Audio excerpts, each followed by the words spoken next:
algo muito profundo. Sei que você já ouviu muitas ministrações, estudos bíblicos sobre esse tema, mas eu sei que Deus quer trazer algo novo, porque a Bíblia diz que a palavra do Senhor se renova a cada manhã. E nessa noite, o Senhor nos trouxe com uma proposta de falarmos a respeito de um profeta no vale, ou um profeta no vale. Aleluia. Capítulo de número 37. Glória a Deus. Aleluia. Capítulo de número 37 fala a respeito de um homem chamado Ezequiel. Repete comigo, Ezequiel. Ezequiel no original significa Deus fortalece. Glória. Ezequiel está vivendo um período de muita crise, um período de muita luta.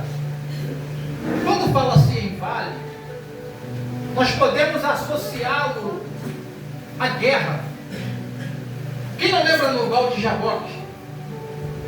Quando Jacó está voltando para casa e de repente ele se depara com um anjo do Senhor, lembrando que ali era uma teofania, onde Deus se manifestava através do anjo dele. E Jacó lutou com o anjo a noite toda no Val de Jaboque. Quando Golias se apresenta ao exército de Israel, Israel estava de um lado, o exército filisteu de outro, e havia um vale no meio. E a luta de Davi e Golias travou-se no vale. Então o vale está associado à guerra.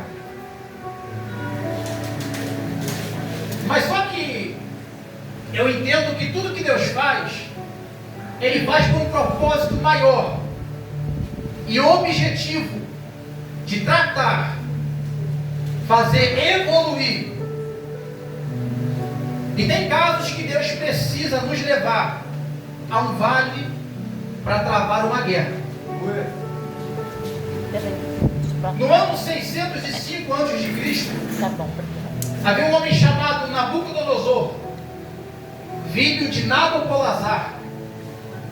A história vai falar que o jovem príncipe Nabucodonosor, saindo para guerrear as guerras de seu pai, em uma investida contra o Egito, diz Flávio Josefo que ele vai lutar contra Faraó Neco, sai vitorioso. Mas a notícia era triste, que seu pai Nabopolassar havia morrido. Nabucodonosor resolve voltar para sua terra, mas deixa uma ordem: sitiar Jerusalém e Judá. A Bíblia vai falar que entendemos que Nabucodonosor era uma vara de correção devido aos pecados cometidos pelo povo chamado Menina dos Olhos de Deus. Porque a Bíblia diz, Lara, que Deus açoita e castiga quem Ele chama de filho. Porque tem hora que não adianta só você falar, você precisa agir. E Deus resolve agir. E essa correção é pelos pecados passados do povo. Quem não lembra quando o povo sai do Egito, com aproximadamente 3 milhões de pessoas? Deus tira o povo do Egito, através da vida de Moisés, um grande legislador. Mas o Egito não sai do povo. Deus vai dando oportunidade. Deus vai dando chance.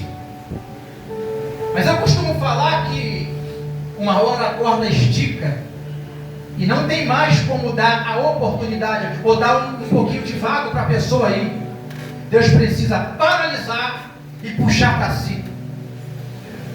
Então Nabucodonosor aqui é a vara de correção. Para quê? Para trazer os filhos dele para mais perto. Todo pai precisa corrigir o seu filho, porque é melhor você feri-lo, tratando ele, do que o mundo abraçar e tirar sua sua vida. Meu Deus. Nabucodonosor é uma vara de correção. Cá entre nós. Que correção? Através do profeta Jeremias, no capítulo de número 29, Deus vai usar a boca de Jeremias e dizer: 70 anos durará o cativeiro pela desobediência. Eu acho que Deus está falando com alguém nessa noite aqui. Eita, Jesus. Na primeira leva de Nabucodonosor, no ano 604, ele vai levar os sábios, Daniel, a classe, a elite, os parentes mais próximos de Zedequias. Leva-se os jovens. Tu conhece a história. Daniel capítulo 1 vai narrar tudo isso. Mas Ezequiel tinha ficado. Na segunda leva, Nabucodonosor vai levar Ezequiel, vai levar mais 10.000 cativos, mas não vai destruir o templo. Só na terceira leva que ele destrói o templo, queima e põe fogo em tudo. E Ezequiel, ele foi levado com aproximadamente 25 anos de idade. Tem um detalhe aqui. Aos 30 anos de idade, Ezequiel ia cumprir um sonho que vinha na sua genealogia. Seu bisavô era sacerdote, seu avô era sacerdote, seu pai era sacerdote. Ezequiel estava se preparando para ser sacerdote. Mas Deus, quando quer fazer, Ele faz. Mas se nós queremos, Deus seja na cabeça de Ezequiel, vou estudar, daqui a 5 anos, vou me tornar sacerdote e vou seguir a linhagem sacerdotal da minha família. Mas vem Nabucodonosor, pega Ezequiel, que significa Deus fortalece, leva Ezequiel. Enquanto Daniel profetiza no palácio, Ezequiel está à beira do rio Quebar. A história vai falar que eles tinham uma corda amarrada na cintura, amassando barro para fazer tijolo. E é esse o cenário que Ezequiel conhece, ou sabe, da mudança do seu chamado. Oh, glória!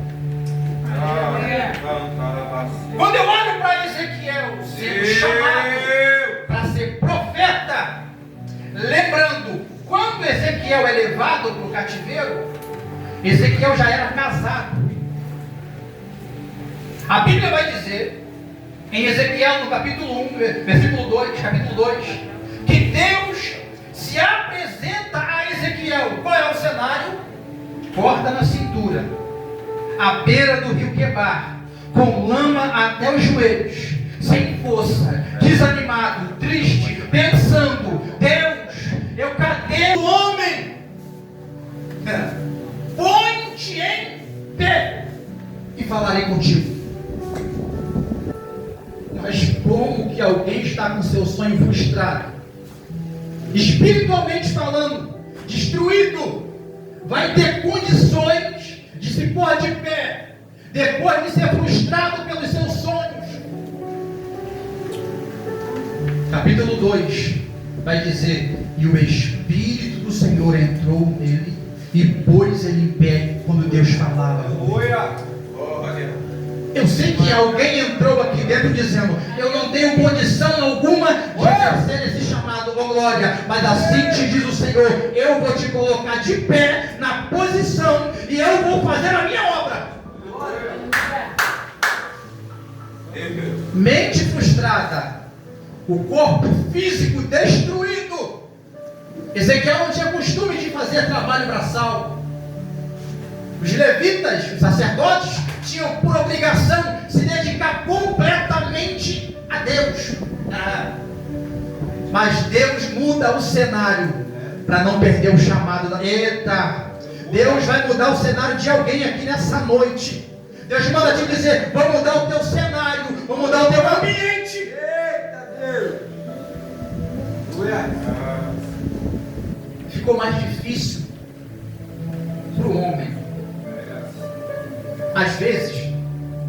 Deus precisa dificultar para nós, para nos aproximar dele. Glória, meu Deus.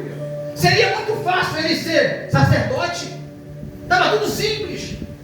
Deus queria algo maior e melhor. Profeta. Mas tem um detalhe aqui, pastor. Irmãos. Ezequiel, ele vai casado para a Babilônia. Só que no capítulo 24, no versículo 17 e no versículo 18, a mulher de Ezequiel morre. E Deus disse para ele: não chora o luto dela. Lembrando que casar-se com sacerdote é uma coisa, mas casar-se com profeta é outra. Sacerdote está sempre no templo, próximo ao templo, próximo do altar. Profeta às vezes nem cama para dormir tem, teto sobre a cabeça, às vezes falta água, falta alimento, mas não falta a presença de Deus. Profeta não tem amigo. Para profeta não tem pai, não tem mãe. Se Deus manda entregar, a mensagem é essa, é assim que Deus mandou, e vamos à frente. E vai Ezequiel. Sua mulher morre. Em casa você lê Ezequiel capítulo 24, verso 17 e 18. Você não vai chorar o luto, porque a obra está em primeiro lugar. Jesus disse: deixa os mortos enterrar os seus mortos. A obra, irmãos, ela tira muita coisa de nós. A obra, ela mexe com o nosso interior. Ela mexe com a nossa condição mental humana. Porque a obra não é do homem, a obra é de Deus e precisa ser exercida com excelência. Às vezes Deus precisa tirar algo de nós para fazer a gente ser um servo mais fiel. Ezequiel, qual é a sua função agora? Profeta. Mas Ezequiel, em Ezequiel capítulo 2, versículo adiante até o 3, vai dizer assim: olha Ezequiel, chamei por profeta, mas o povo lá está com a cara muito boa para receber as palavras. Mas prega a minha palavra, ouçam ou deixam de ouvir. Porque o compromisso do ministro não é dizer que você vai ganhar carro, casa, é preparar você para entrar no céu. O que adianta eu massagear o seu ego, se tua alma está caminhando com passos largos na direção do inferno? Deus castiga e corrige quem Ele ama. É melhor ser corrigido por Deus. Davi disse: é melhor ficar na mão de Deus, porque na mão de Deus ninguém me tira. Oh, glória. Deus trouxe nessa noite varoa para dizer para você: é melhor estar na mão de Deus do que estar na mão do homem ou do diabo. Glória a Deus. Até quando tu vai correr do chamado? Até quando Deus vai te dar livramento? Até quando Deus vai fazer a arma falhar? Ei, a salda, terra.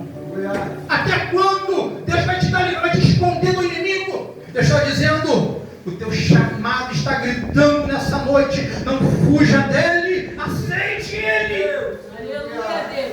Oh, Deus vai mudar o teu cenário de novo. Ezequiel, ministro na Babilônia. Babilônia do original significa confusão. O ministério de Ezequiel começou no meio de uma confusão.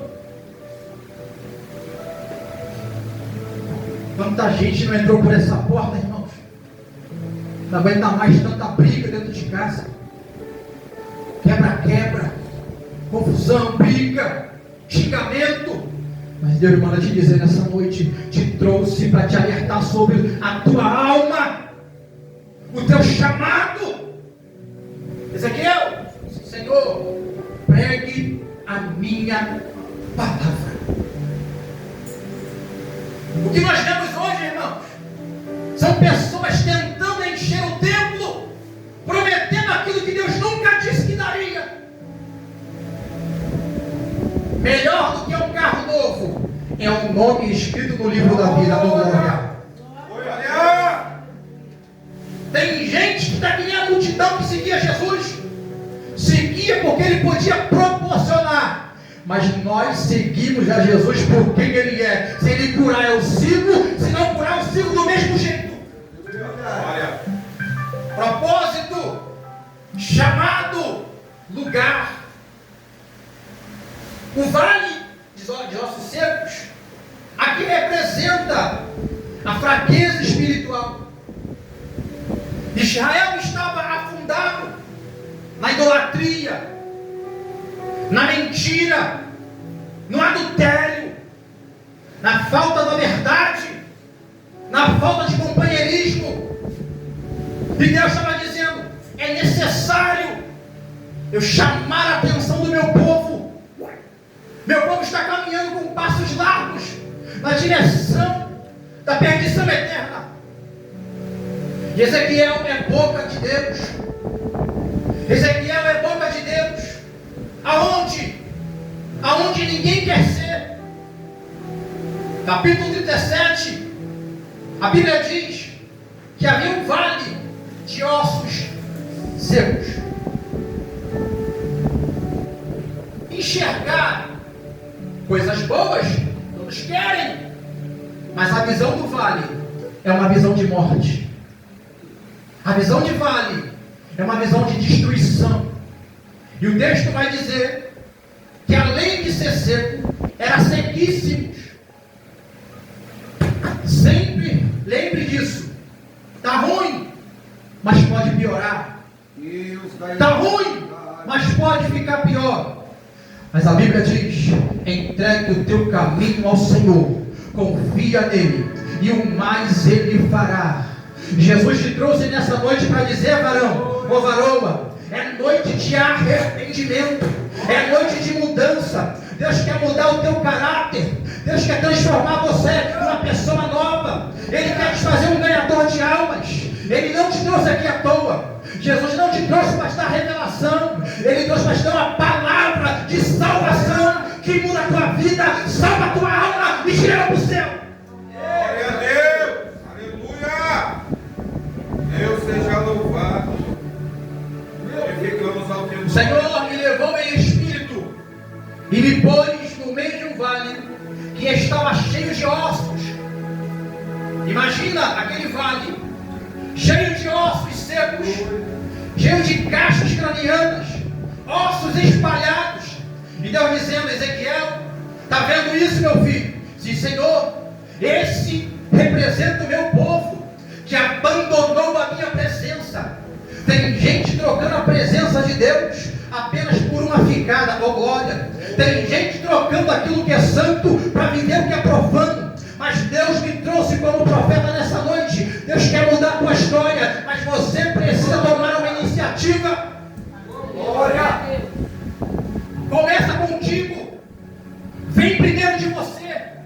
A parte de Deus Ele vai fazer, mas aqui é o que imputa a mim e a você, Ele não faz. Tem gente que está há 20, 30 anos na mesmice de vida. Deus está dizendo: só estou esperando uma mudança vir de você para me fazer o que precisa ser feito. Aleluia. O povo de Israel afundado na idolatria. Em Ezequiel capítulo 10, salvo engano, vai dizer que Deus leva Ezequiel ao templo, varão. E a Bíblia diz que Ele mostra a tua glória. A glória que estava no altar, agora já está na porta. Da porta, ela vai para fora de Jerusalém. Que é isso, Ezequiel? A Bíblia diz que Deus estava tão chateado com o povo que nem a tua presença Ele deixava se manifestar no meio do povo dele. Oh glória! Mas aqui tem um povo lavado e remido que busca a presença de Deus em espírito e em verdade. Meu Deus. Sequíssimos, espalhados pelo vale. Um osso seco, o sequíssimo, é um osso poroso, aonde você pega ele na mão, ele esfarela, porque isso representa a fragilidade espiritual. Tem gente, irmãos, que é tão frágil espiritualmente espiritual, que ele entra na porta da igreja, varão. De repente tu olha para ele com a cara mais ou menos, ele acha que tu está olhando para ele, está criticando ele sai falando mal da igreja, fala que não quer Jesus, quer botar a culpa nos outros. Não, a culpa não é dos outros não, está frágil espiritual. Como não melhor, Ezequiel? Orando, jejuando, buscando a presença, aprendendo a largar de ser menino e ser homem de Deus. Glória! Que sensibilidade é essa? Deus está tratando do nosso caráter. Uma igreja sensível, que não aguenta nada. A nossa igreja brasileira é privilegiada, porque a nossa igreja não é perseguida. Vai na Colômbia para você ver, vai na África, lá em Moçambique, minha tia está lá, ela teve que vir embora. Por quê? Estava matando os missionários. Eita, Deus está levantando uma geração de homens e mulheres estruturados na palavra. O vento sopra, mas está de pé. O inimigo se levanta, mas está de pé. A meninice tem que ir embora. Deus está caçando um homem de Deus, mulher de Deus, para suportar. Que a serga, lavandária, sépia. De repente tu entrou aqui nessa noite para receber uma chave de carro, de casa. Não tem Bíblia. Aleluia! O que te mantém de pé é Bíblia, é palavra. E Ezequiel foi colocado num vale. Não queria, mas Deus colocou. Porque tem hora que Deus nos coloca em situações. Para quê, Ezequiel? Para nos moldar, para nos melhorar, para fazer a gente um crente melhor. Porque tem gente, irmãos, que precisa passar num vale. Para quê? Para Deus quebrar o orgulho dele. Não é você que fez, não é você que canta, não é você que prega. Tudo é para a honra de Deus, tudo é para a glória de Deus, tudo é louvor. Oh, glória é para Ele, a honra é dele, o louvor é dele, é para Ele. Deus leva o profeta ao vale para ele ver que só Deus podia fazer aquilo. Glória! Os ossos estavam sequíssimos, frágeis.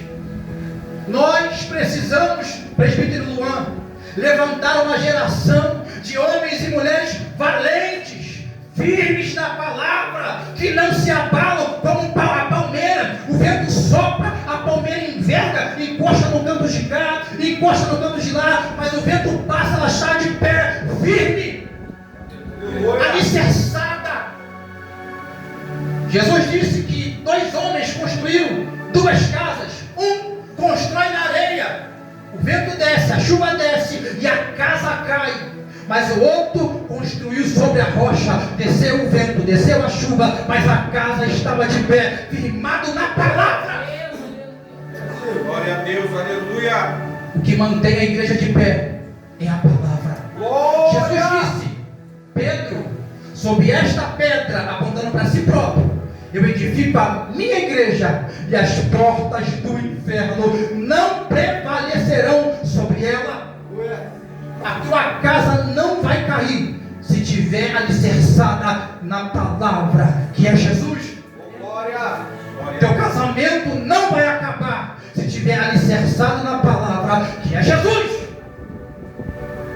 Jesus disse: ó, sem mim nada podeis fazer.